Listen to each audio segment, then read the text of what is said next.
Welcome to the You Can't Afford Me podcast, where we skip the fluff and dive straight into the grind. Real entrepreneurs, real struggles, and the unfiltered journey behind success.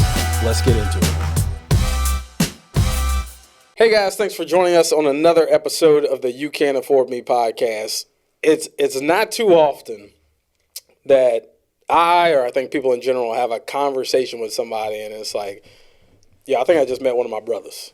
Like, we started chatting and we couldn't shut up about like entrepreneurship, building, generational wealth, like all those things. And this is our first guest this season that has hit the road and come from out of town. So you're hailing from DC area, DMV. So today we got one hell of an entrepreneur on the show. We got my man Khabir. I'm gonna call him KB for the rest of the show, so I don't butcher his name. How you doing, bro? I'm great, man. Pleasure to be here, man. It's Absolutely. A beautiful office, man. I appreciate that, man. Blood, sweat, and tears all over these walls, man. Hey, they were worth it. So give everybody a quick rundown who you are and what you do. Yeah. My name is Khabir Muhammed. I'm the creator and founder of Credit Fixer. Credit Fixer is an ecosystem to help people with the ability to fix, build, leverage, and maintain their credit. And, man, from Compton, California, by way of D.C. Compton! Yeah, So y'all went crazy when NWA came out. You know, I was actually young. I was really young then. So, the movie that released with Ice Cube and them, like, everybody had the Compton shirts on. That was an era. Amazing movie, man. Yeah. And Ice Cube's son, he went to USC, and he's a hell of an actor, man. Oh, yeah, he is. You saw it in that film. Yep. You know, it took him about 3 years to actually get really train himself and get the proper training. But he's an amazing artist. Amazing actor. Love it. So yeah, man. Well, let's jump into it, man. Let's get and he does more than what he just said in that intro, but we're gonna dive in all that. So let's talk about your upbringing. So you said grew up in Compton. Yeah. What was that like growing up in Compton? Because from our perspective, if you've never been to Compton, I've never been to Compton. Those look like some mean streets, man. It was stressful growing up. You know, honestly, I didn't think that I would live to 21, and that was on my mind since I can remember. It's like, man, I hate to say it, like I'm gonna die. You know, but yeah, man, it was cool though. Overall, like learned a lot. It's a place that made me who I am. You know, I'm the second oldest of 8 children. Ooh. Yeah, man. Your parents ain't play about that, man. My dad, man. But yeah, they did. They definitely had 8 of us, and you know, beautiful family. We didn't have a lot growing up, but we had good hearts. Yeah. You know, my parents. That's what they, established in us. They wanted to make sure that we were good people, regardless of situation. You know, and so, man, I grew up playing sports: baseball, basketball, football. Nice. I was a hell of an athlete. You know, all the way up to college, I played. Had an offer to play in Germany. For which sport? Basketball. Nice. But I decided point guard. I could dunk. Oh, so okay. Okay. Man, I'm 5'9". I was windmilling. Yeah. I was a blur on the court. Like it was. I mean, man. Let's put it like this: one game in college, we were down by I think 8 points with like a minute and 30 to go. Yeah. Got 5 steals. Ooh. Won the game. Our first playoff game. Jeez. Yeah. So, man, I was a blur on that court, man. And defense was like my favorite thing to do in any sport. So, gotcha. You know. Now, this next question is going to tell me a lot about you. Okay. Who's the GOAT of basketball? Ooh. Kobe. I'll take Kobe as an acceptable answer. As long as you don't say Bron, we're cool. God, man. No disrespect to Bron. No disrespect. You got to have that dog in. One of the greatest athletes we've ever seen touch an NBA court. I don't think there's anybody more athletic, bigger. Like, that guy has taken care of his body to the 10th degree. He's the Tom Brady of basketball. Yeah. But for me, it's always MJ, man. MJ, yeah. We know what era you was in. Yeah, ain't nobody touching MJ. But it's Kobe. I put Kobe above LeBron. So because Kobe got everything he learned from Jordan, and he openly admitted to that. Like, man, you can't hate me and hate that guy too, because I got all my stuff from him. You know what it is? It's the dog man. I don't like to say dog mentality, but it's just that Mamba mentality he had. He was just so lethal, and if he lost, he still won in his mind. He's like, man, because I'm going to win. I'm going to work harder than you. No matter what you do, I'm going to continue to learn from what happened and get better. Absolutely. So that's what I loved about Kobe. What got you away from the athletic side? So you said you got offered to go play in Germany. Did you take it? No. Why'd you pass that up? Just like how I grew up, man. You know, I had to figure a lot of things out on my own. You know, being the second oldest of 8, you know, you don't really get that too much attention. Yep. You know, and so like even with me getting, you know, scholarships to play in college and stuff like that, I didn't really have the support. Yeah. You know, and so when I'm here in Germany, I'm like, Germany, like I don't know no one there. You're like, ain't no black folk there, man. Yeah, you know, and it's cold and, you know, but in the way that it happened, the agent came to me after a playoff game that we actually lost. And he was like, can I speak to Muhammed? And I'm just like, yeah, like I had a horrible game. He was like, hey, listen, man, we love the way that you play. We love your menu. Yeah. He was like, man, we want to offer you to play overseas. Like, hey, we can send out the contract info, you know, once you get back. And, you know, they did. And I was just like, nah, I'm good. I'll pass. And I ended up transferring because I was at the JUCO at the time. Yeah. Ended up transferring to Morehouse College in Atlanta, Georgia. Oh, nice. And I just finished out there. Nice. There. Yeah. What'd you major in? Computer science. Nice. All right, so let's make that transition. So from Compton to ATL, which, by the way, I love ATL. Yeah, shout out to ATL. That's one of the greatest cities. Graduate, what happens next? Graduate, a lot happened while I was in college, but I graduated, ended up getting my first. Well, hold on, what happened in college? I mean, I did a lot of research in college. University of Chicago, mapped out the verbal speech process in the human brain. There, I did research at UW in Oregon.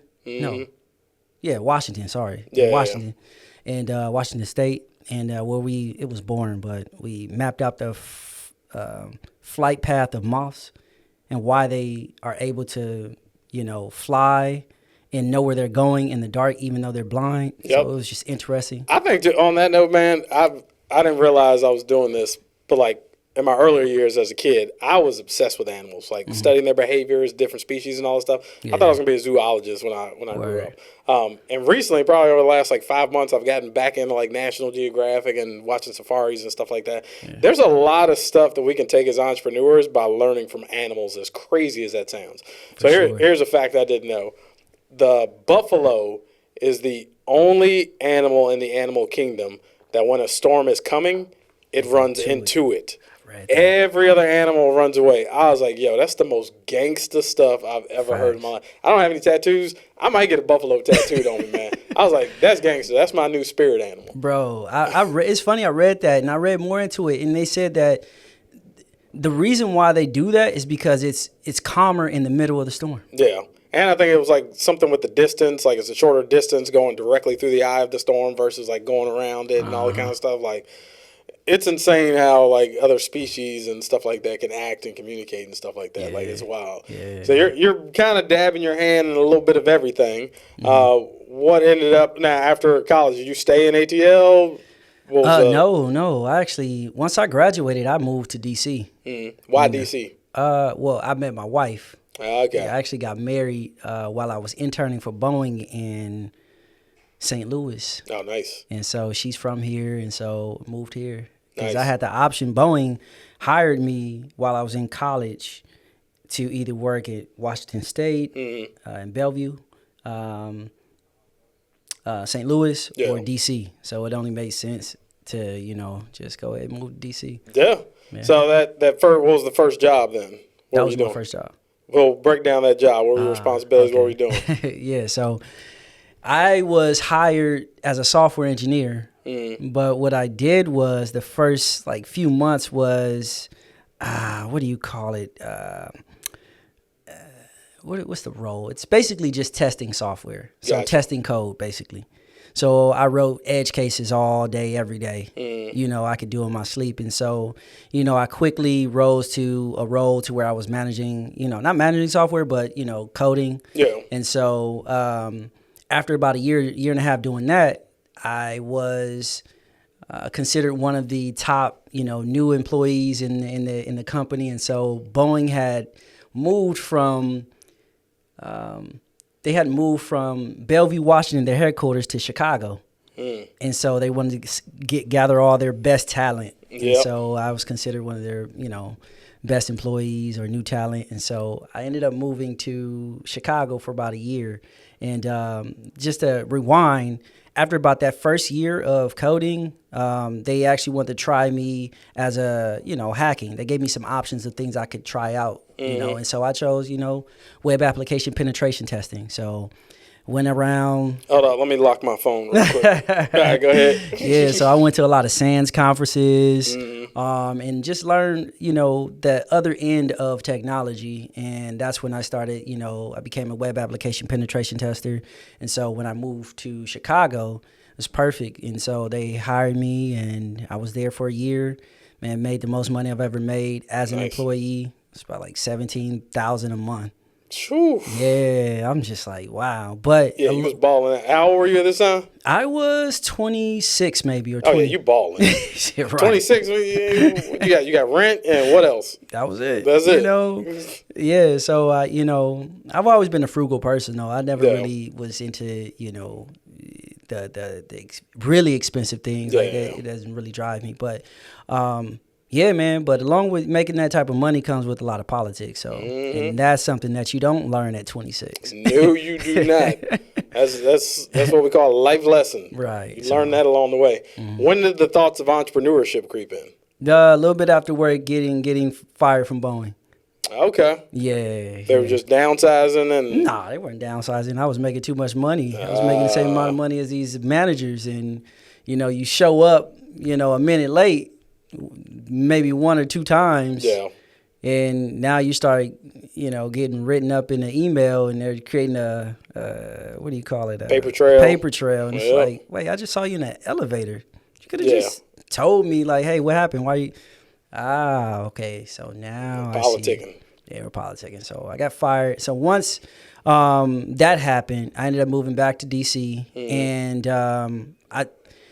after getting fired, a fire lit up in me. I was like, man, I'll never let anybody, control do it right there me like that, And my dad always told me, he said, hey, one day, man, there's going to come a time where they're not going to have enough jobs for everybody. So you should try to figure out how to do something for yourself. Smart man. And he's always taught me that. And so that was a point to where it just, when it clicked back in my brain, like, oh, okay. Every entrepreneur has that moment. Like, mine wasn't as extreme, but similar story, where I knew they were about to eliminate my position, and instead of just being a dead man walking around, I went to dust off my resume, and I said, let me go ahead and beat these streets up. And then something just stopped me at that moment and said, you know what? I've always wanted to be an entrepreneur. If I don't do it now, when in the world am I going to do it? I don't have a wife. I don't have kids. I don't have any of those major responsibilities. I got roommates. Yeah. So, like, my rent at the time was maybe $300-400 a month or something like that. I'm like, this is literally the only time I can do it. But, like, every entrepreneur has that one moment. It's almost like the superhero story where, like, you look at these Marvel movies or something, the moment the villain always starts out as a good guy, and then something happens and they switch and take on that role. So in that moment, realizing, like, man, I don't like this feeling. Like, what was your first thought in terms of, like, how can I do something on my own? What direction am I going to go? First thought, when you're in that space, for me, it was like, okay, how do I make the same amount of money that I made, right? So you start thinking money is the solution, right? Yeah, no. So I ended up getting into one of these what do you call it? Multi-level marketing businesses. I did the same thing, bro. Man. Now, hold on. Before you even go any further, this is what I tell people about multi-level marketing. You're not going to make the kind of money that they're talking about. Really? That's first. Yeah. But the most valuable thing I got from network marketing was the education. Yeah. So you couldn't pay me to read books before this time. And a mentor of mine put Rich Dad, Poor Dad by Robert Kiyosaki in my hand. Yep. And I tell everybody all the time, it was like my entire life I've been seeing in black and white. And after reading that book, it was like I saw in color for the first time. Yeah. I was like, yo, there are people out here living. I thought it was just only the Bill Gates. You mean there are everyday people out here that are just doing their own thing? They're generating their own. Oh, yeah, we got to move up out of here. We need to figure something out. Yeah. Yep. So You know, and funny enough, I had always been into, you know, self-improvement books. Always, you know, read those books, Og Mandino books, Yes. Rich Dad, Poor Dad. John Maxwell. John Maxwell. Yeah. Man, a lot of great books out there. You know, Outwitting the Devil. You know, it just got popular in like the entrepreneur space more recently. But man, I had read that years ago. But there are only about 10 books every entrepreneur needs to read. It doesn't expand much past that. Yes. After that, I'm like getting sentences out of a whole book. They're like, okay, that sparked an idea to go do something. You got that from. Yep. Yeah. So it's like now it's like, okay, I'm more about action. After reading so much, it's like, okay, you got to put the action in. And you got to go through those phases of failure to really get to where you want to get to, because that's where the real lessons are. Yep. A lot of people don't understand failure is a part of success. Oh, man. You do not become successful without failure. It's a step you can't skip.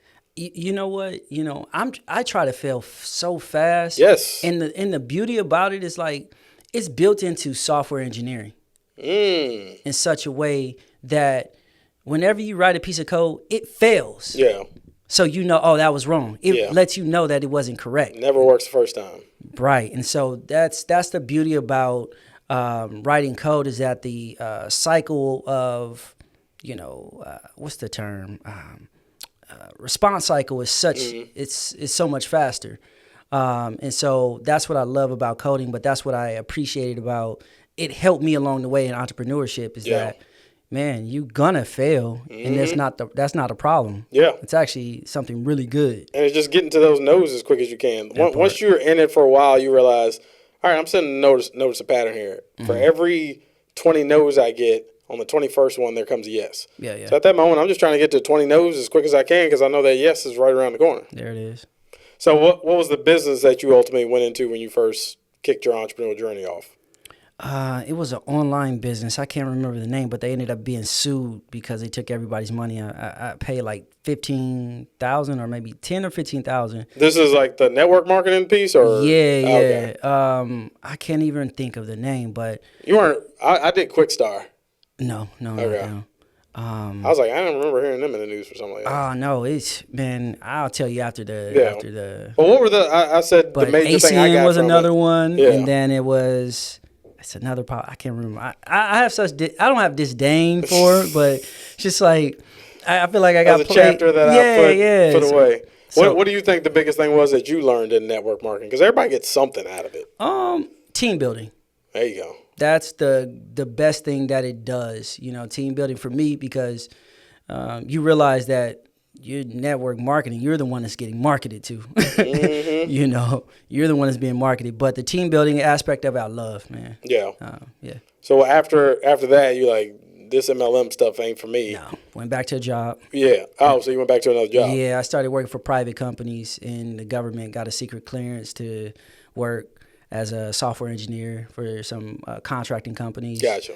Well, let's pause right there for a second, because number one, I want people to understand there is nothing wrong with having a job. At all. There's nothing wrong with it. At all. Number one, if everybody in the world was an entrepreneur, this world wouldn't function correctly. Like, right. Some people need to be in that role, and not everybody has the heart or the stomach for it, because this is literally a roller coaster. Man. Like, right now, we've been having a great week. I'm up here right now. Like, I'm just waiting for the contracts to close. Like, I'm going to take this team out, and we are celebrating, man. But I know those highs don't last forever. There's going to be something around the corner. They don't, man. And I try to tell newer entrepreneurs, like, hey, you need to quickly learn what's your summer, your winter, your spring, and your fall. Yeah. Because you're going to go through those phases in business. Yeah. And you need to be able to expect them and appreciate them. Mm-hmm. But prepare for them, because you're not going to wear a coat in the summer. Yeah. But when that winter comes, you're going to start preparing, like, okay, I need to, get this coat, because winter's coming. Yep. Or it may potentially come. You don't know the exact date, but there are those times where business is slow due to the economy or whatever, things that you cannot control. Mm-hmm. And so in any business, those are things that you got to look out for. And so, man, any good business knows those parts of it. Like, I know winter is the worst quarter for us in this field. Mm-hmm. Just because it's holidays, people, like, between Halloween through Christmas. It ain't till New Year's people are thinking of us again. Yeah. Because it's like you're caught up in the family dynamics, all this stuff going on, people taking off of work, da-da-da. The last thing anybody's thinking of is marketing. Yeah. But my best quarter of the year is the first quarter. Because it's like new year, new me. I need to take my business to the next level. And this is our Super Bowl is the first quarter. So that's why I'm up here right now, because we're in that mix of it. Yeah. But yeah, a lot of people just don't understand that. But going back to work a job, there is absolutely nothing wrong with that. That's part of the journey. At the end of the day, money is a tool, and we need it to survive. So you got to do what you got to do. But a lot of people don't understand that you can get a paid education going to work for somebody else. So what was the you don't need to name the company, but what was the type of work that you went back to? Really, software engineer. You know, I probably can't say the name on here, but there's a platform where I was a lead architect for redesigning that software, and that software actually is the accounting platform for the entire government. All right, we're going to talk when the cameras go off. I need that tidbit. So that would tell you, like, the level of ability that I have as a software engineer, and, you know, what I, could do, because billions of dollars go through there every day. Like, if it's some tissue that's going overseas, it has to go through that platform. So, yeah, man, just being able to, update that technology was pretty cool. Sounds like all the places you went, number one, seemed like you were open to the opportunities that were presented to you. And number two, it just sounds like you absorbed as much as you could with any company you were at. For sure, man. I think that's what you should always try to do when you, in any business, whether you own a business or working for somebody, you got to try to add as much value as possible and learn as much. And the only way you can add value is learning what needs to be done. And being proactive and, taking care of it without being told. So how long were you there before you said, all right, it's time to do me? I was there for about a year and a half. Yeah. And then what sparked the exit? Was it a firing? You quit? Oh, I got fired. I always get fired. Why you get fired everywhere, man? And it's funny, I always get fired by Indian women. Boeing was an Indian woman, and this job was an Indian woman. Your wife ain't an Indian woman, right? No. I was about to say, you got a divorce coming around the corner then, bro. Knock on wood. But yeah, man, like, funny enough, like, it was funny because I was like, man, we got a new manager? And I was just like, I seen her, and I was just like, oh, shoot. Yeah. And she just, out of nowhere, she was just like, you know what, I think you might need to work with a senior developer. I didn't tell her that, like, I'm actually architecting the platform. Yeah. The one that's running it. But, okay. But funny enough, I was already working on Credit Fixer at the time. And so I got fired the day after my birthday. So this was like May 28th, right? And I'm on a family trip with my family, and I get the email. And it's like, wow, damn. Always an email, never a call. Yeah, it's like, okay, cool. So you know what I hear from your story so far? That's God trying to show you, man, this is not what you're supposed to be doing. I agree. Every time you kept trying to go back, he's like, no, get your butt out of here and go do what you're supposed to do. Yeah, man, because, I've always been a person that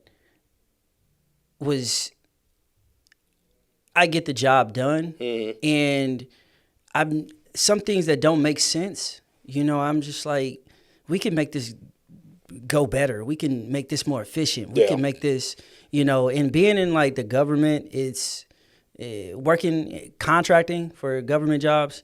It's very boring, and it's very, we got to do it like this. We can't innovate. Certain parameters and fences around you. No, I don't care if I'm paying you $250,000. We just need you to show up to a meeting and then make a check on the Excel sheet. Yeah.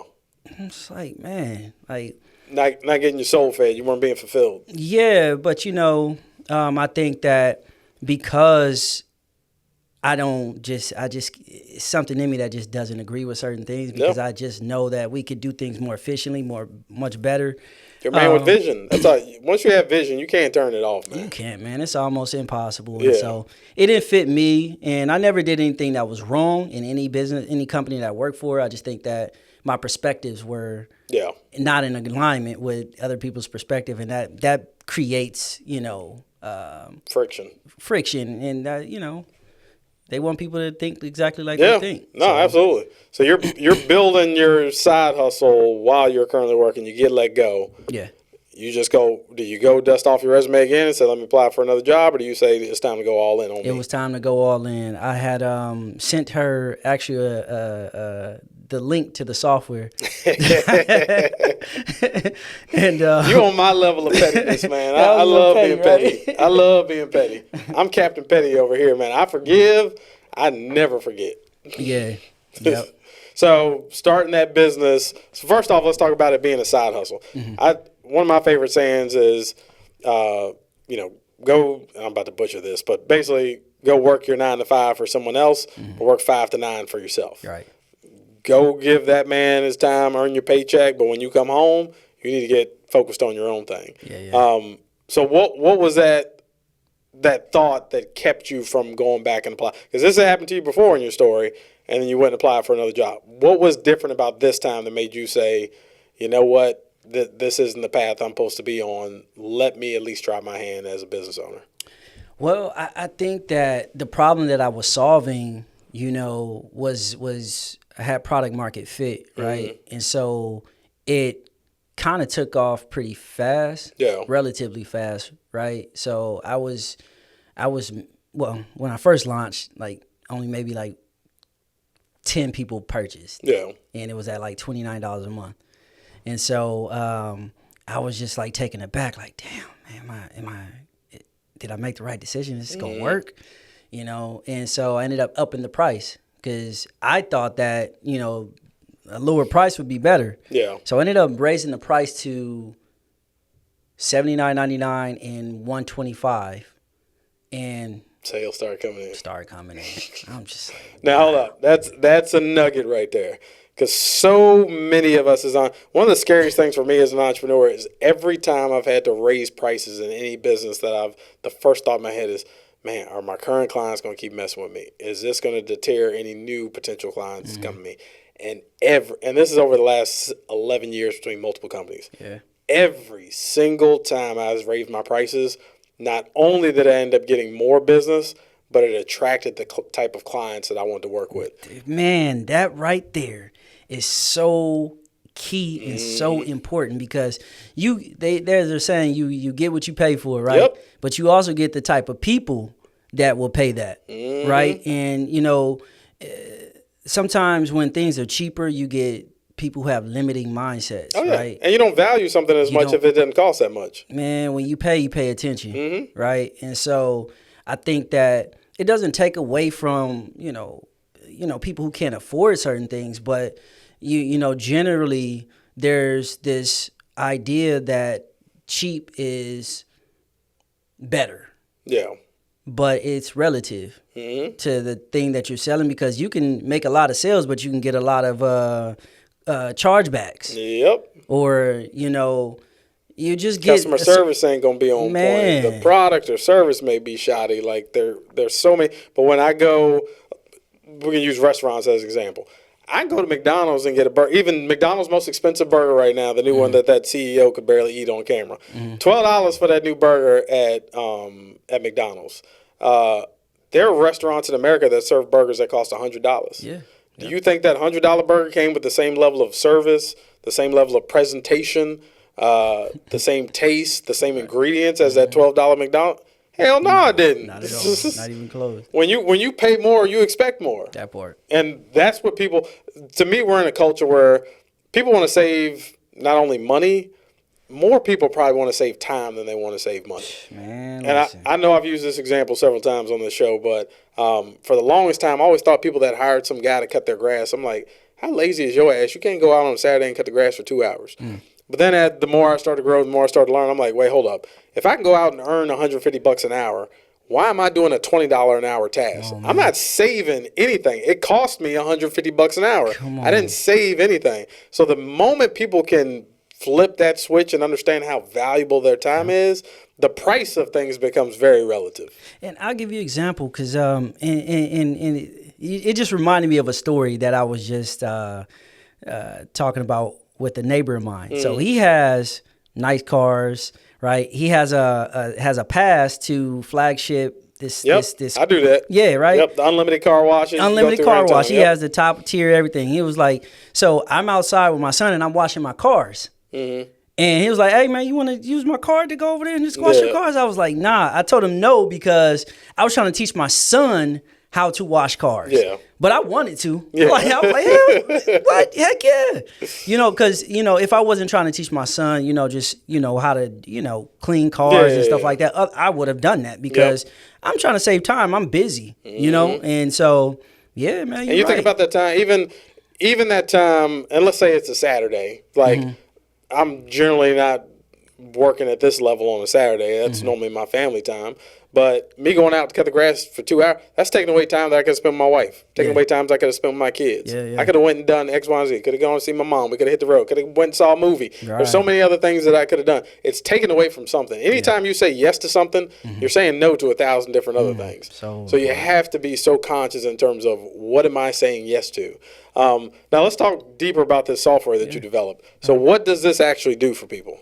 So Credit Fixer is designed to empower people to fix, build, leverage, and maintain their credit. It used to be just fixing your credit. Yeah. But from the inception of me creating the platform, I knew credit repair was just the foundation. Because it touches every aspect of our country, really. Yep. Anything that you want, you need a good credit score. And so I built the software that literally at this point can about 90% automate that process for you.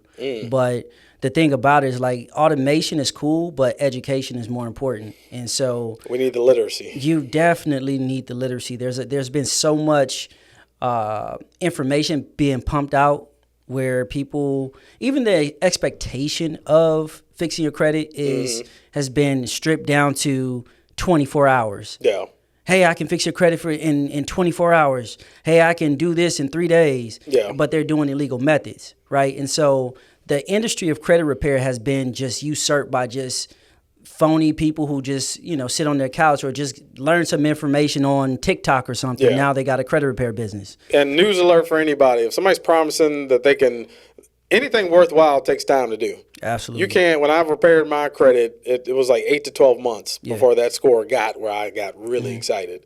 But if somebody's trying to sell you on something, hey, I can do this. I can take your credit score up 100 points in 24 hours. Yeah. I'm running away from that. And the thing about it is like some of them can do that. Yeah. But you'll find that back on your credit report in about 3 months. Yeah. Once the CFPB do their investigation, because a lot of times they're doing CFPB complaints. In fact, the CFPB just changed their rules. You have to dispute with the credit bureau and the creditor first before you can send in a CFPB complaint. Jeez. Because people were just outright doing CFPB complaints and Experian uploads, and that's it. And that's credit repair. Break it down. I want to break this down at elementary level. First, I want people to understand, give us your definition of what is a credit score. Well, credit score essentially determines how credible you are, how you handle debt, how you maintain debt, and they rank you based off of that. There's an algorithm that FICO generated that between 300 and 850 that will determine like your credit worthiness, right? And so everybody thinks the credit score is just the value, right? But no, it's more so the 5 factors of your credit score. I guess payment history, the length of credit, how often you're applying for credit, which are like inquiries, payment history, those things, right? And so understanding that is so much more than just a number, right? It affects how much interest you pay. It affects, how much you have to put down on a home. So it's credit to me, and that credit score is so much more than just that number. Yeah. It's knowledge that we were never taught. And that's why I built Credit Fixer in the way that I built it, is because I wanted to not only give you the tools, but I wanted to provide you the knowledge along with that. Because like you said, like people will fix your credit. Now you got good credit. Now you go get funding, but now you got this funding. Now you're actually in more debt than you can even get yourself out of. Now you're locked into 7 years because debt doesn't, just get removed from your credit. I've seen so many people get out of debt, but they didn't get the knowledge during that process. And then they end up going right, but they got all the credit cards paid off, all the student loans, all this is done.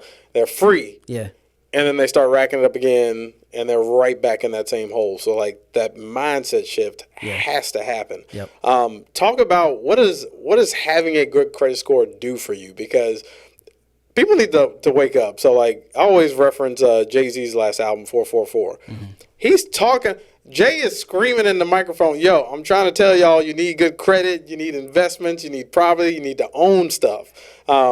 He basically even said, I felt like that whole album was basically saying, yo, forget what I told y'all in the 90s, 2000s. I was just trying to get you to shake your ass so I get a few bucks. Right. Now I'm putting y'all on game. Yeah. Like this is the things that the propaganda that we were feeding you back in the 90s and early 2000s. Mm-hmm. I'm telling you now, that's not what balling is like. Yeah. This is what balling looks like. Yeah. Yeah. Hey, Jay-Z. Hey. Yeah, holla at your boy.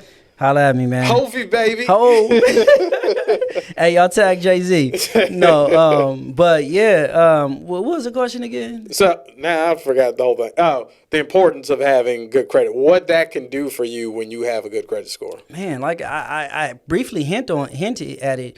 You know, lower interest rates, right? Access to no money down on cars. Like I've gotta. Which is crazy. When you don't have the money, they want you to put all the money you got in the world down. And when you finally have the money and a good credit score, they don't want you to put nothing down. Man, I walked out of Mercedes, and a couple years ago, I bought an E53 AMG coupe from Mercedes. And I told them, I don't want to put no money down. They said, well, I was like, well, there's Mercedes or Arlington I can go to. Yeah. So it's either you want this or not, you know, but you walk around with more confidence. You know, you can ascertain more credit. Like, you know, I know a lot of people are, you know, getting a lot of funding through credit cards. I mean, it gives you more access. Yeah. You know, and you have control over whether you want to, you know, take advantage of that access. So it just gives you a lot of power. That's what I think good credit does for you. And you know, you can leverage it in so many ways, man. I remember, like, I got, you know, a bunch of credit cards, right? And, you know, there's a lot of people need to be added as authorized users. Yeah. You know, I've charged people in the past to add them as an authorized user on my credit card. You know, to help them. So it's just a tool, man, that you can leverage in so many facets. Yeah. You know, so credit's just like having cash on hand. Oh man. Like it gives you, and cash ain't nothing but a tool. That's it. It is. We give money too much power. Like at the end of the day, it's a tool we all need. But if you look at it in that manner and say, how can I utilize this to get me closer to where I'm trying to go? And it's not just like, let me buy this to impress this person, and you really start getting serious about the thing, it's a game changer. Now, how long have you had this business? I've had Credit Fixer. I started building Credit Fixer in 2018. Right now, that was a great year. Economy was booming then. Yeah, man, listen. I was writing the code day and night. So when you talk about working a 9 to 5 and then working 5 to 9, I was more like working like 5 to 6. Yeah. Get about 2 hours of sleep and go back and do it again. Same thing every day for 2 years. Yep. And so the cool thing about it, I was recording what I was doing. And that's kind of also how I, you know, got notoriety. Yeah. People were expecting the software to come out. And so that's another. Hold up now. Now you built some anticipation that y'all catch that. Before the movie comes out, you release the trailer. That part. You don't just drop the 2-hour movie. You got to give them the 30-second trailer. Man. Documenting your journey as an entrepreneur is probably one of the most undervalued assets any entrepreneur could ever have. Man. You go to my YouTube page, and you will see videos from 11 years old where I'm driving my beat-up Honda Accord Crosstour and throwing laundry and bubble soccer and video equipment and all these things. But I was able to document the whole thing. And a lot of people that work with us now or that are coming our way is because they've witnessed the story and the journey of me all along the way. So they feel a sense and a need and a desire to want to support me. If they need the services I offer, they don't want to go anywhere else because they've watched this guy come up from the gutter and build it to where it is today. Man, I literally have people till this day tell me, like, man, I've been watching you for years. And I'm just so grateful because that people actually was watching me, because I wasn't doing it for, you know, for clout or anything. I was doing it because, hey, this story, I know somebody smarter than me, better than me that can do it, do what I do, right? And so that was an energy by me recording that. I didn't even know the value in it, but I just saw a guy who launched an AI software, and he made he's making $10,000 a month already, and it's not even out. So I said launch, but it's not even out, but he's already making money. Yeah. But what he's doing is he's doing something similar where he's sending out emails letting people know about the updates. Yep. What's going on, and people are like, hey, you guys can pay now and get access for a lifetime and stuff like that. So I'm just giving you guys gems right now what to do. Like if you're trying to launch something, people got to know, like, and trust you. And a part of them knowing you without me even knowing this information as an entrepreneur, because I wasn't one then, but because of me, you know, recording my actions and recording myself at 2 a.m. in the morning and showing like, man, I'm having difficulty connecting this credit monitoring service to my platform. Them seeing that, they're going through the story with me. And so they feel like they know me. They feel like they're part of the process. And so that was like one of the beautiful things that happened with Credit Fixer. And so when I launched, you know, I didn't get all the people that I wanted to sign up. But then once I changed that price, man, it just started changing the game. And then I ended up getting on podcast and well, not podcast then, but I got on stage. Man, it just was. So let's talk. That leads me to my next question. And let me know if you're not comfortable sharing this on the show. Nah, come on. But when we talked prior to you coming on, you had an offer at one point for this business. Man, I wish I had this phone. I wish I had this phone. So let's talk to people about this. Share with us the story. You had a company approach you about buying your software. Yeah. So at the time I was living in Atlanta. I had moved. Told my wife, I said, man, I'm moving to Atlanta for a year because that's where all the entrepreneurs are. Yeah. And before I moved, a buddy of mine named Henry, and man, I just thought about something because the last time I told this story, there's a Henry that actually works at Atlanta Tech Village. Yeah. And so, but the friend of mine, and they both went to Tuskegee, but my friend Henry, he recommended that I go and apply at Atlanta Tech Village. So prior to me getting to Atlanta, I got accepted into the incubator there. And so I'm there. I moved to Atlanta I'm doing my thing, working out of WeWorks every day. Yep. Still 2 a.m. in the morning, just grinding, right? And so I meet a guy who I thought was actually one of the, the educators there. I don't know what they call them, but I meet a guy and I'm pitching, right? And so I meet him and he's like, man, I like what you're doing. I didn't know that this guy had sold his software for about like $18 million back in like 2008 to like car dealerships. And so basically he created a software back in the day where car dealerships could manage their inventory. And he sold that. Yeah. I was like, damn, that's a great idea. So that's how he became like an angel investor. And so he, ended up making a lot of money. But he sees the software and I'm in the barbershop. And he sends me a text. He was like, hey, can you come to the office? I'm just like, this is like on a weekend. Yeah. And so I come and he come to the office and he's like, man, I wanna buy your software. And mind you, at this time I'm making like $20,000 a month. Yeah. I just read what Credit Karma sold. They sold for $8.4 billion to Intuit. So I'm like, man, I studied this software. I studied their business. Yep. And he's like, I want to buy your software. I was like, okay, I was like, what you want to offer? He said, $50 million. My stupid self.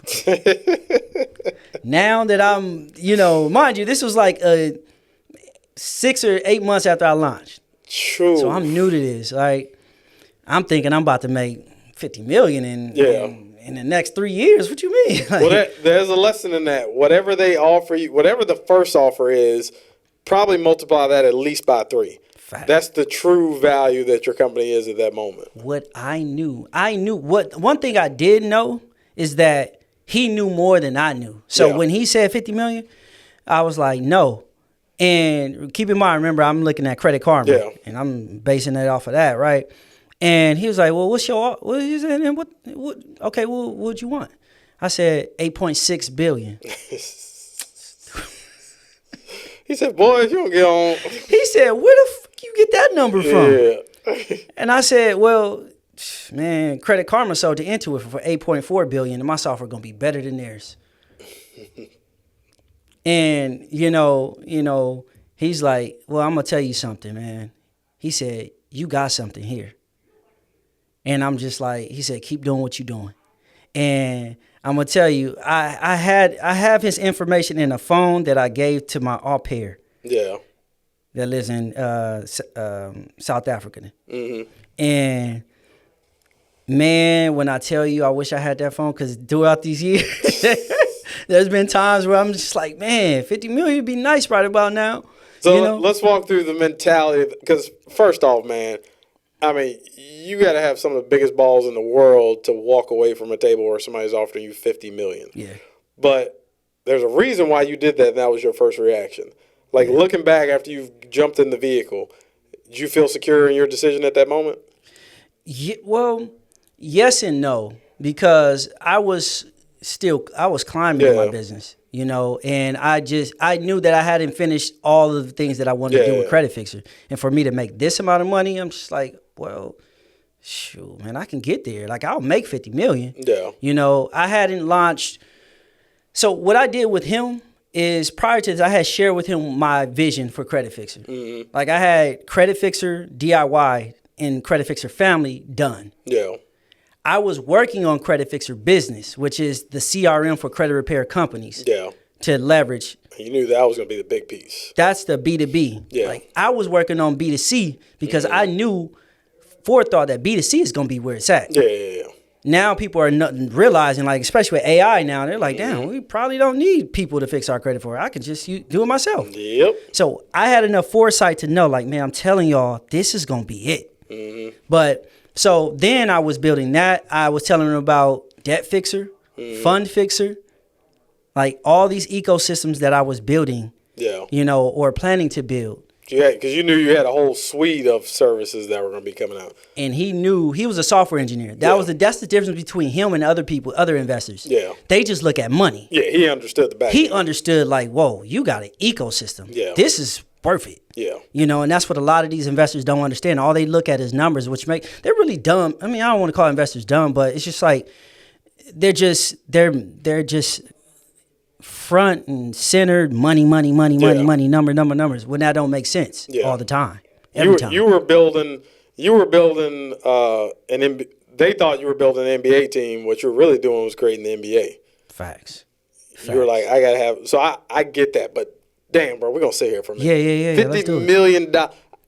I know my self-worth and I know where my company's going. Mm-hmm. Dog, that's a hard number to walk away from. But you're looking at it from somebody who is aware now. Now that I'm aware, 50, I would have took that in like that. But then you got to understand, like software engineers. Mm-hmm. We so focused on code and creativity. Yeah. We don't think about money like that. Yeah. We think 50 million. We're thinking about Google. Yeah. And we're trained to think about like big exits. Yeah. You know what I mean? So you're like, I ain't leaving for less than $1 billion. You know what I mean? But we don't even realize like what it is to be an entrepreneur. Yeah. And all the things that come along with that. Mm-hmm. So once I got away from, I started, bringing other developers on my team and training them up and replacing myself, I had to become a CEO. Yeah. Now it's like, oh man, this take a lot of work. Yep. Now I got to manage you. I got to think about, you just got married. Oh, you got children. Oh, it ain't no just getting rid of people because they do something wrong. It's like, it's about growth. It's marketing. You got to hire these people. It's time that goes with everything, every decision you make. So now it's just like, you think about that 50 million, you're like, oh, I should have took that. But see, I love because you look at a company like BET. Yeah. BET was sold. BET, Black Entertainment Television, is not even owned by a person of color at this moment. And I've often struggled with this with my business because I look at those things. Like, a lot of people don't know the backstory of YouTube. YouTube came about because this is exactly how YouTube came about. The two kids who invented YouTube. You remember the Super Bowl where Janet Jackson and Justin Timberlake were performing? Oh, with that. And the booby popped out. Yeah. There was no YouTube. There was no place that you could go online. Because, like, if you turn around for a second and you got yourself a snack during the Super Bowl, so I was like, oh, titty. And you're like, what? What happened? Right. By the time you look back, it's gone. Yeah. Right? And you're like, And the guys were thinking, man, there's nowhere, like, with all of this content that's on TV and all over there's no one place that you can come to. Yeah. So the whole concept came because they were like, of the Super Bowl moment. Hey, we want to be able to give people a place that they can come to and relive these moments. There should be a place where all the video in the world is just ultimately uploaded and captured there. And I think they ended up selling for like $1 billion or something like that. Yeah. But again, I say whatever the number is, because Google owns YouTube now, and YouTube's probably what? I don't even know the evaluation of YouTube, but it's with a B for sure. Yeah, but looking and having, that's the problem that I've struggled with, where because as entrepreneurs there is no retirement plan. Yeah. There's no pension plan. Yeah. Like, it's on us. Yeah. Like, we gotta make our money grow. We gotta be doing the right things, and I struggle with the fact, especially after BET sold. I'm like, man, as soon as black people build something great, we sell it off. Yeah. We sell it off to a whole completely other culture. Yep. And we don't get to claim ownership of that. So, like, when I first started, I was like, that ain't never going to happen here. Now I'm like, I see why people be selling. This is not an easy gig. Yeah. Plus, as entrepreneurs, we got 1,000 ideas in our head, man. Dude, there are so many more things. Don't get me wrong. I love what I do. Monday is my favorite day of the week. I cannot wait to come to the office. This is my playtime. I love it here. But there's a lot more to life than just the grind. There's a period for that where you're building, you're grinding. I'm now at the point where I've said, you know what? I don't know if I'll ever start a business from scratch again. Right. I've started 10, 11 companies from scratch. Some solo, some with a co-founder. It's hard starting something from nothing. It's a lot easier when you got good credit and money to just go to somebody else. Oh, your business is making $5 million a year? Yeah, I'll pay you that. Yeah. Ray Sale, get out of here, man. It's retirement. Look, Florida is calling your name, man. Just get out of here. I'll run this business for you. Let me give you this $5 million and get up out of here. I'm starting to become friends with older people. Yeah, dude, for sure. Older entrepreneurs. How do you feel about that now, even past the offer? Are you, and I assume this, in tech companies, I think this happens a lot more. I think a lot of tech entrepreneurs, you found a company understanding the fact that, oh, yeah, I'm going to sell this one day. Yeah. It's not like I want to do this for the rest of my life. Where are you mentally with that now? Right now, if you asked me about a month ago, I was selling, you know. In fact, I had a friend who wanted me to put it out there because he and I would talk. He was like, let's just see what the market is talking about. And, you know, I just didn't get the numbers that I was looking at. Yeah. So I was like, nah. But now that I wasn't selling because I wanted to. I was selling because I wanted just to see what it was like, but also just exhaustion. Yeah. Dealing with people in this space. The credit space is very yeah, because y'all got government regulations and stuff. No, that's the problem. It's not regulated. Oh. And that's why you get a lot of these, you know, phony credit repair experts, quote unquote. And not everybody that teaches credit repair is like that, but you got they far outweigh the good ones in the industry. And you know, for me, I had ran into like some people who kind of negatively affected what I was doing. And I'm known for doing things the right way and just being an honorable person. Yeah. Right. But you asked me where I'm at. Man, with these new things that I'm releasing. Now you excited now? Oh man, I just had to get rid of certain people that, you know, were bringing my business down. So let's pause right there. Let's talk about that, because man, I'm gonna see if I got a copy of this book. I'm gonna give you this book if I got a copy here before I leave. It's a book called BE 2.0, Beyond Entrepreneur 2.0. The guy who wrote this was an advisor of Steve Jobs. So this guy was like, you know, who's the guy that was is it Tim Grover? The guy that was trainer for like Michael Jordan, Kobe Bryant, Dwayne Wade. I think it was Tim Grover. I'm pretty sure it's Tim Grover. Y'all correct me if I'm wrong in the comments. But this was the guy. He wasn't like, if Michael Jordan hurt his knee, he called Tim. Okay. Tim was the psychological guy. And Tim ain't take no crap. Either you're going to do exactly what I tell you, and I'm going to get you out back on the court making money, or we can do things your way, and I'm just going to part ways, and you can figure this thing out on your own. Yeah. So he was the cleaner, is what they ultimately called him. But Steve Jobs brought him in when he came back to the guy who wrote BE 2.0. Steve Jobs brought him in when he came back to Apple the second time. Because remember, he got kicked out of his company the first time. When he came back, he was like, tell me what I need to do to take this thing to the next level. And this was that guy. Wow. And that book just opens up my mind to so much. But the big thing it did for me was the team. It wasn't until, and this is no disrespect for anybody who's ever worked for me, but this by far is the best team I've ever had. And it was, now my eyes and my ears are tuned where I know what I need from key players. So like originally when I started this company, I co-founded it with a buddy of mine that we were college roommates and friends. And the thing that he didn't get, I was like, dude, if you just let me be Michael Jordan and you be Scottie Pippen, we're going to get the ring. That part. But both of us can't be Jordan, dude. You need a Dennis Rodman. You need a guy cleaning the Windex out there. Like, everybody has to play their role. And now this train that I'm on now, the team, not only do all these people excel at a high level at what they do specifically, but they understand their roles. Yeah. So it's getting the right people on the bus, but not just getting them on the bus, it's putting them in the right seats. So on what you just talked about, establishing the right relationships within your business. The reason why, and I'll go into across the board, that's why the business partnership didn't work out, is because we're both trying to go for, like, we both can't be Jordan. Last shot. Best business partners I've had are the guys that are the complete opposite of me. I love being in front of the camera. I love the marketing. I love being the face of the company. My best business partner ever, those guys, is two in particular I can think of. They had no interest whatsoever in putting that. Half the time, they didn't even want people to know that they were affiliated with the company. They're like, I don't want people to know that I own the company. I just want to be the guy in the background. Those are always the best guys because, like, they love doing Excel spreadsheets. I can't stand that crap, man. I barely know how to work an Excel spreadsheet. They love doing that stuff. So it was that yin and yang that we found. So one, did you have a partner in this business at one point? I did. I had a CEO back in the day, as female. Yeah. She was actually really good. So what was it that caused that? Because a lot of people don't understand. Dude, it might be harder, if just as hard as a marriage. Like, when you go into business with somebody, you are tied at the hip, right? And what they do is a reflection on you, your company, all these things. So what was it that ultimately, I don't know how this transpired, but what was it that made you say, we need to find something else here? You know what it was? I could tell you exactly what it was. I ended up bringing two individuals into my business, and they caused ruckus. They were causing gossip, and that's what got her removed, actually, because it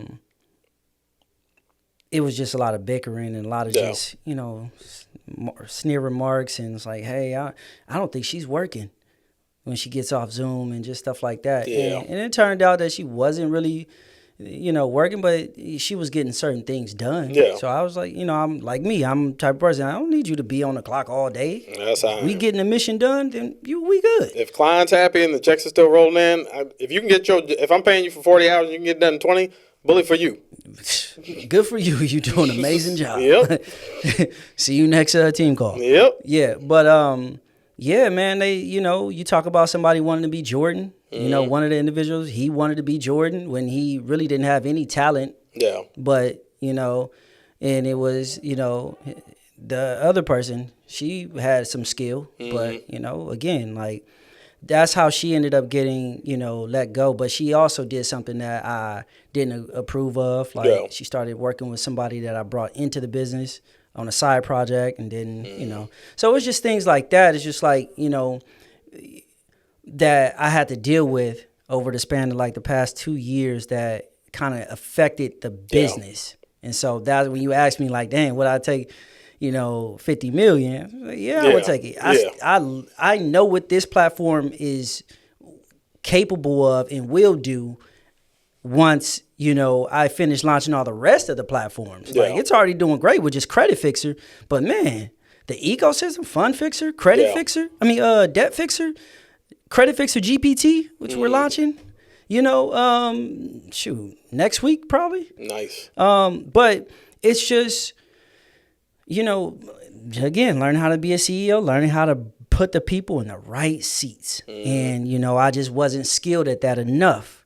And again, this is me failing. Yeah. When we talked about earlier, you got to fail fast. Like, I wish I had known this earlier, you know. But that's also part of why I think some companies choose to sell, is because you got to recognize your own weaknesses and strengths and understand, like, hey, I have a vision for where this thing can go, but I've reached my max. Yeah. Like, I can't take it any further. If I want to see this thing continue to build, the responsible and the right thing for me to do is to sell this to somebody else. Like, sometimes you just get to that point in your business where, like, and then we all have imposter syndrome as entrepreneurs. Like, there are times, I'm sure as you were learning your role as CEO, I've dealt with this my entire career.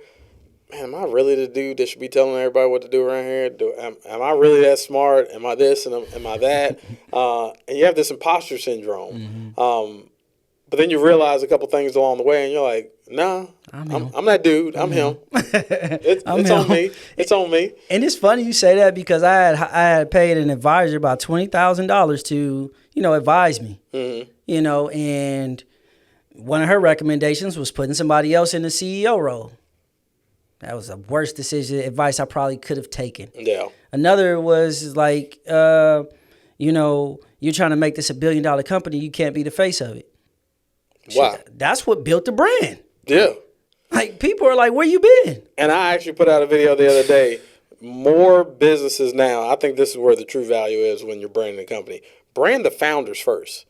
People don't fall, like, I know I've told this 1,000 times. I'm such an Apple fan, a Steve Jobs fan, because we got to meet the owner. We've followed the journey, like the biographies, the movies. Like, this guy built one of the greatest companies in world history, not American history, world history, and he started in his parents' basement and in their garage. I'm like, that's something that you can attach to. So, like, I can play that. That may have been true a couple of years ago. I don't think it was as prevalent. Brand the founder, but nowadays, I think every founder should be brand, because guys like us, we're going to do something else. Yeah. So you might as well go ahead and build the brand around yourself, so that way, no matter what you do next, your angel investors follow you. Yeah. Team members follow you. Yep. Like, customers follow you, because they're like, I'm in the business of that guy. Yeah. I want to follow whatever he's doing. Yeah, man. And I'm appreciative of all the things that are happening now, but because it just tells me, like, yo, you're about to do something big. You need these experiences right now, because if you don't get them and you get them while you're all the way up there, the fall is much greater. Oh my gosh! And you dealing with people with way more experience than you currently have. Will eat you for lunch, man. What? I think about now some of the clients that we serve. These are all the things that I pray for. I made this post, I think this morning. It was something like, I constantly have to remind myself that I'm living the life that I was once praying for. That like, part. I'm living in that. Now, our dreams and the goalpost is always changing. Yeah. But understanding that piece, man, like, this is a hard game, dude. Oh, yeah. It's drastically changing. Yeah. And I'm here for it, because I love adapting. I'm so great at it. AI, I was the first to implement AI in the credit repair software.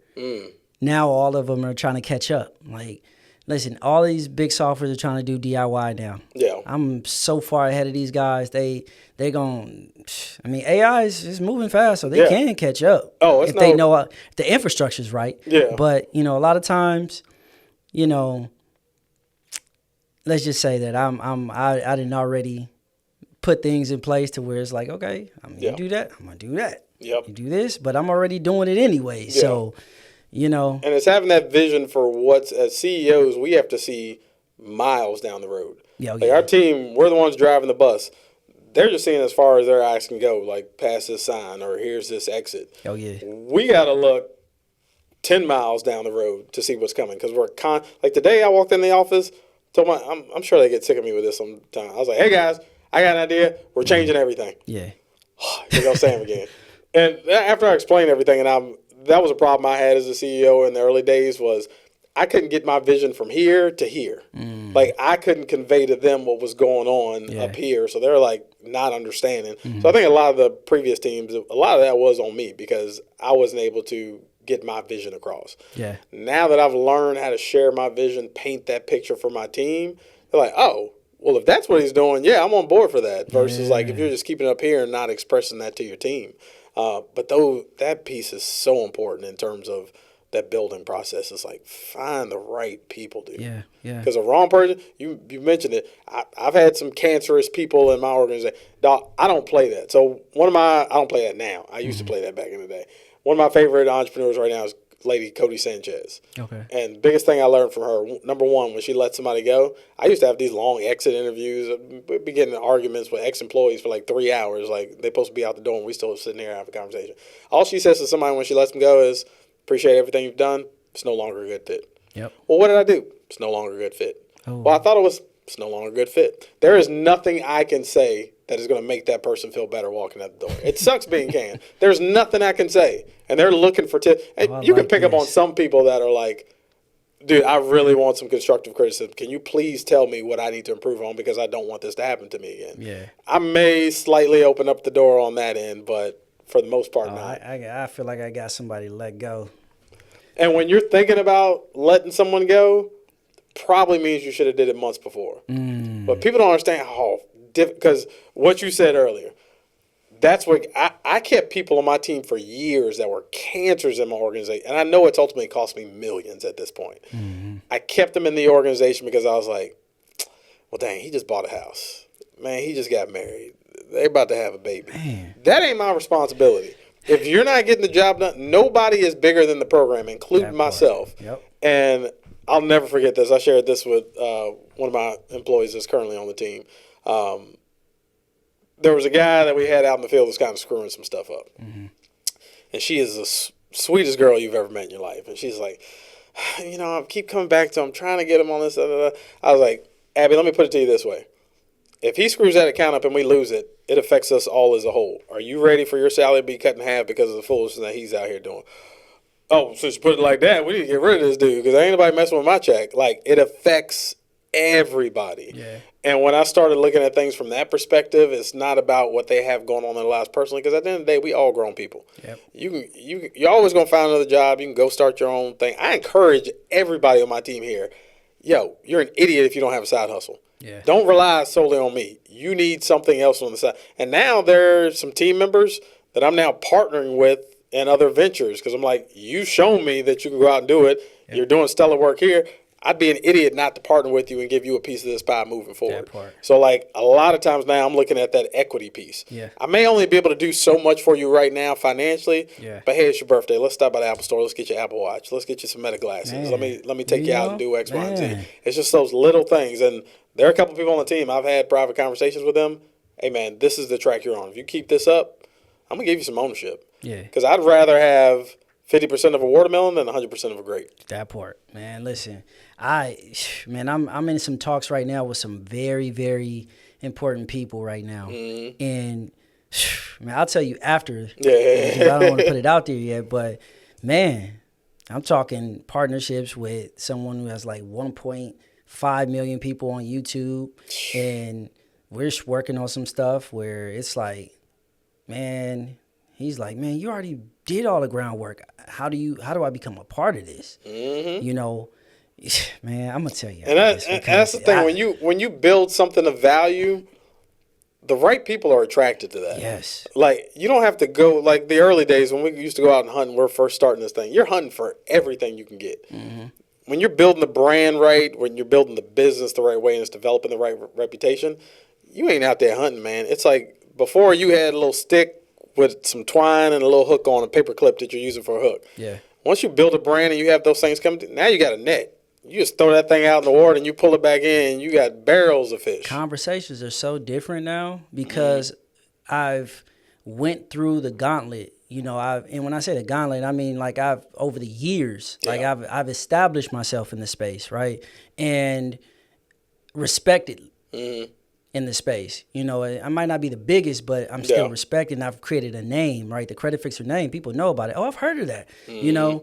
And so, funny enough, like the guy, one of the guys that I'm you know, partnering with, he was looking for a platform that was established and, you know, works. And he could put his name on and stuff like that or around, right? Yep. And he looked at them all. Just like, no, that. And so it turning because he's creating another platform, and because he has a lot of his people are really focused on financial literacy. Yeah.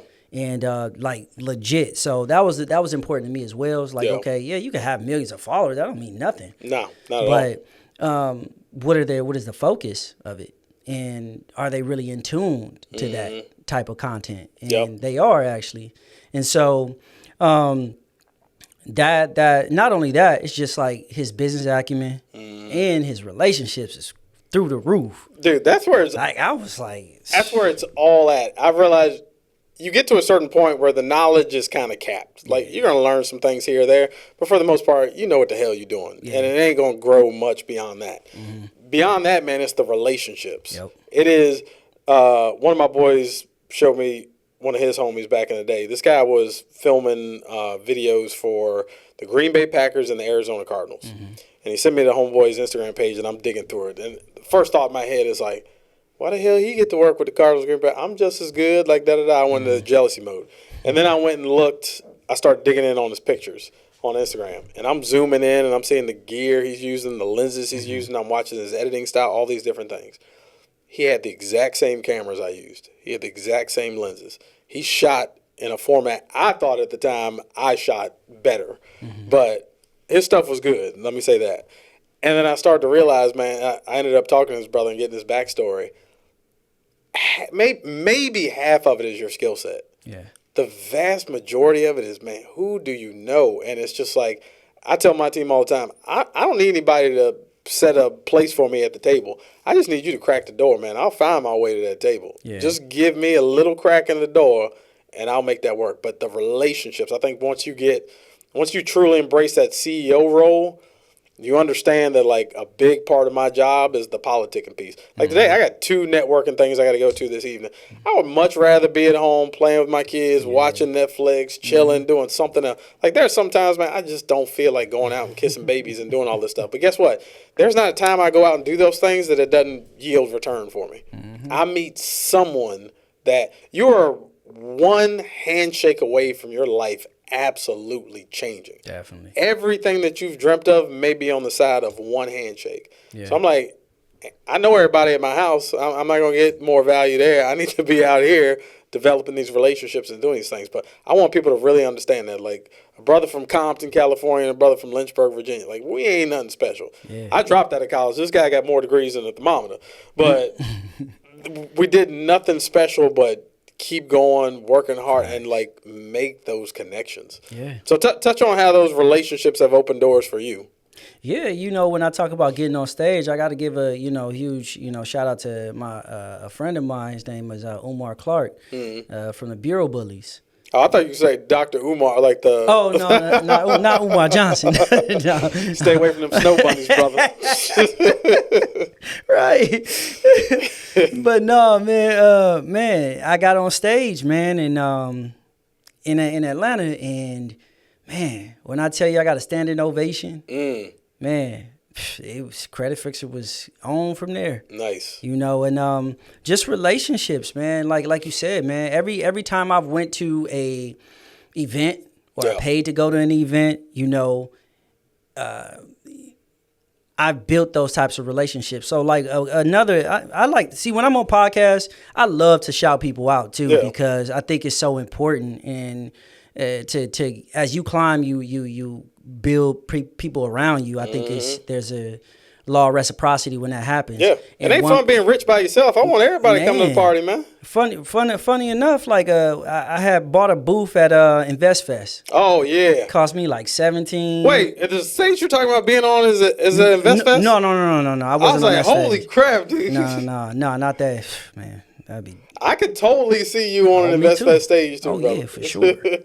But it was a guy. His name was Carson, and he's a young kid. He was 20 at the time. He said, "Man, can I film for you?" I was like, "Man, I don't really need it," but he was like, "Go ahead." He did a little film for me, and then the next day he reproduced it and showed it to me. I said, "Man, I'm gonna hire you," and I hired him. I said, how much you wanna get paid?" And he told me the number. I said, "Okay, cool. I'm gonna pay you that." And he didn't have all the tools and all that stuff then, young kid. And so it's been a year and a half. This dude, 100 and something thousand followers on IG, is running his own business now. But he used to work for me as my editor. And, his content, he was learning as he was working with me. Building relationships, and, now it's full circle. And now we're going to be, like you said, like partnering on some things as far as like editing and stuff like that. And like for like credit repair businesses. I got a school community. Well, I'm not going to put it on school, but I have a community where, not only do you learn how to run a credit repair business, but you have the software, but you also have, how to market. And you'll be able to get, editing through him and stuff like that. So I love it. Yeah, man, it's well, editing rather. But yeah, man, like it's just like things like that, man. You build those types of relations. That's one relationship that I saw just really grew because nobody gave him really a chance. And being able to give somebody an opportunity where they can become what they were meant to become. And it's not necessarily you, but you had a vehicle that they can, hop on and present what they have. And it's fulfilling just to know, I know you're not saying that and taking credit for this man's success, but it's like, man, even if I'm 1% of that story and I gave this dude the opportunity because somebody else wouldn't have done that for me, I'm glad that I was at that spot in my life where I could give this kid an opportunity and now look at him. Like to me, that's part of success to me, is that if the other people 100%. Around, I look at, to me, let's go back to LeBron. The one thing I can say about LeBron is the way he rolled with his crew and what all those brothers are doing individually now. It wasn't like, yo, I'm the gravy train, y'all just roll with me, like hold my weed, hold my peace and stuff like that. It was like, nah, what y'all bringing to the table? What you building? Facts. All right, you want to do sports, man? All right, cool. You want to be a movie? All right, cool. Let's figure this out. Right. Same thing with Kevin Hart. Like with his crew, what's it called? Cup Boys. Yeah, Classic Cup Boys. They're all doing something. And like he's used his position to help them leverage, but he didn't hand out anything to them. It's like, yo, we have an opportunity. You guys figure out how you going to fit in this mix. Yeah. So for me, that's what I'm always looking at is like, I want to build the people up around me because I've always said, like, if I make everybody that's on my team rich, well, what the hell does that make me? If all of them making $250,000 a year, what do you think I'm making? So it only benefits you to lift others up. Like this concept of like, in order to have the biggest building in the city, I got to tear somebody else's down and then build from there. Like that's an idiotic approach to me. Yeah. If you just treat people right, show people the love and respect that you want, and you provide certain opportunities. Yeah. Dude, the universe will reward you for that, man, hands down. Yeah, it has, man. And, the reason why I'm that way is because I've had people in this space that really never wanted to see me be what I am because of money or because I didn't pay to be around them or things like that. And that's one thing that I despise is people who you got to pay to be their friend. Yeah. You got to pay to be here. And it's just everything's money driven. Yeah. I think that's a sick mentality. Those are the most empty people. Oh, very much so. They only live through their jewelry, their cars, their money. But when it comes to integrity and character and just being honest with people and just, giving people opportunities. No, you don't get opportunities unless you got money with them. Nah, man. You never know. You might be looking at the next, Steve Jobs. Yeah. But because they didn't pay to be there, you looking at them like, oh, you broke. Yeah. I can't stand that type of energy and that mindset in this space, but it's there, and time will tell. Who will be, the ones that will be the leaders in the end. But like I said, man, like it's just for me, it's a blessing. Rejection is a blessing. But when you for me, I've never been one of them type of people that it's going to change like who I am. Yeah. I'm going to always, if I can lift people as I climb, I'm going to always do that. And I think it's so essential, and there's a law of reciprocity out there. And, you give without seeking gain. You reap what you sow. Because I'm going to tell you, the guy that I met that we're going to be partnering, it's because of something that I did for somebody else. Yeah. And it came back to me. It was like, hey, you'd be great for this. Like, he wants to meet you right now. You know, and, you know, that's just, you know, law of reciprocity and just doing things without seeking gain, because I wasn't expecting it. Yeah. But it came right on time. That's it. You know, so. Plant the seeds. Yeah. Last question I got you, because you and I could talk forever, man. I ask every entrepreneur on this show, what was your lowest moment as an entrepreneur and how did you overcome it? Lowest moment is when it was about a year ago now with those two individuals coming into my company, disparaging my company in the industry, them going to events. So they are recognized. They're getting notoriety because of my platform, through my platform. Yeah. And now that they're around certain people or involved in certain meetings, they're now, you know, at these events, and now they're disparaging my name, and now people looking at Credit Fixer, because when you talk about being a team player, I didn't mind taking a step back. Yeah. You know, whatever's going to get the job done, but I gave them, you know, positions that they didn't deserve and didn't earn, and that kind of hurt my business in the space.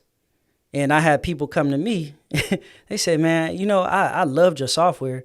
I love what you're doing, but I didn't join that. I didn't want to use your platform solely because they were there. I was like, wow. You know what? That is wild, because the exact same stuff has happened to me, where my original co-founder of this business, as soon as we parted ways, there were so many people that came out the woodworks and were like, dude, I've been waiting for you to cut that dude. That's why I haven't worked with you. Let's go now. And I'm like, because you can't see it when you're in it. You don't realize, like, everybody thinks they got the cutest baby in the world. You don't notice your baby ugly. It's really one of those moments where you're in it and you can't see what's happening around you, but everybody else is in. My first response to everybody, why the hell did y'all say something to me, man? Why didn't you come to me and be like, yo, this dude sketch, like, why you doing business with him, da-da-da? Like, I would have listened if you guys had said something. Nobody like, said anything. Yeah, they were like, we don't want to offend you or whatever. I'm like, man, I ain't in the feelings business, man. Like, tell me the truth. Like, I don't need people patting my back and raising pom-poms. Like, tell me where I'm screwing up, because that's how I can improve. Yeah. But it's crazy that so many entrepreneurs have that happen to them, where it's people have to go around tearing down your name. And that's what's also helped me understand who the true people are in my circle. Yeah. Like, I had a guy, I maybe have known this guy, I want to say about 6 months. And somebody was talking slick about me in a room that I was not in. What they were saying was 1,000% completely false. And this man protected my name while I wasn't in the room. Yeah. And that's what I've learned, to surround myself around people who will protect your name when you're not even in that room. Exactly. Like, man, don't you talk about Sam, like, do you know what that brother did for me? Do you know the opportunities he's giving people over here? Don't be slandering that man's name. And another thing to that is when somebody's speaking about you, and you're in a room with somebody speaking negatively about you, and you come tell me, but you didn't say nothing while you were there. Yeah. That also makes me wonder, like, why ain't you defend me while you was listening to all that, you know? And, you know, I appreciate you telling me, but why didn't you represent me while you were there? Yep. And so, you know, I don't give people full kudos for not doing that. Like, if you see somebody talking bad about somebody you know, and you know it's not true, then you should speak up. Yep. But, you know, like I said, man, I've always been somebody that's been honorable in this space, honorable to anybody that ever worked with Credit Fixer or worked with me. They know that if they're not there now, it wasn't because of me. Yeah. And, you know, they can't honestly say I did anything wrong or disparage them or hurt them or, you know, didn't live up to what I said I would do. Yep. You know, and obviously all of us come up short in anything that we do. Oh, but, for sure. you know, the goal is always, you know, set, and you try to meet that goal. But, you know, for me, man, that was probably the most difficult time for me because I realized, like, man, the vision for this company is not what it was ever since they were here. Yeah. Like, but the vision is back. Yep. The vision is shining. Man, the sun just came back out. That's the face of an entrepreneur that's rejuvenated right there, baby. That man ready for chapter 2 right now. Man, this is the first podcast that I've been on, love it. Since now that I'm ready to launch a new version of Credit Fixer, AI. Love it. Man, there's just so much happening right now, man. And that's what's up. Well, let's not keep the people waiting, man. If they want more information on your software, the services you guys are offering, where do they go to find you? Yeah, so you can find me on all social medias at Credit Fixer, and that's Credit FIXRR. no E. Nice. So at Credit Fixer, you can go to creditfixer.com. You can go to creditfixergpt.com. You can go to creditfixer.ai. So we got a lot of platforms that we have. But yeah, man, like we're building. We intend on being the best DIY credit repair platform in the industry and for the time moving forward. Shoot, man, we're going on tour soon. Nice. Across the nation. Oh, man. And next year, we're going to have the Credit Fixer Conference. You guys heard it first. The Credit Fixer Conference. Yeah, so... yeah, I need my ticket for that. I need VIP to that, man. You got it, bro. And I'm paying... Listen, let me tell y'all something right now. If you have a friend in business, don't ask them for free stuff. Yeah. If your friend is in business, you support them with your dollars. Get free stuff from strangers. Spend your money with people that you know that own businesses. That's the most backward way to think. Sorry, that just sparked something in me. I was like, man, let me say that, man. People got to stop doing that stuff, man. Well, dude, this has been awesome. We will 1,000% be having a part 2. Maybe part 2, me and my crew come up to your area and we do a part 2 after the tour and everything is concluded, man. But brother, I appreciate you being on here today, man. Man, I'm honored. I know a dude like you, but like I said, we just met less than a month ago, but like, I know me and this brother going to be talking for a lifetime, man, because I got some ideas running through my head, man, we got to talk about. But appreciate you being here today, man. Appreciate you, Sam. Absolutely, man. And we will see you guys on the next episode.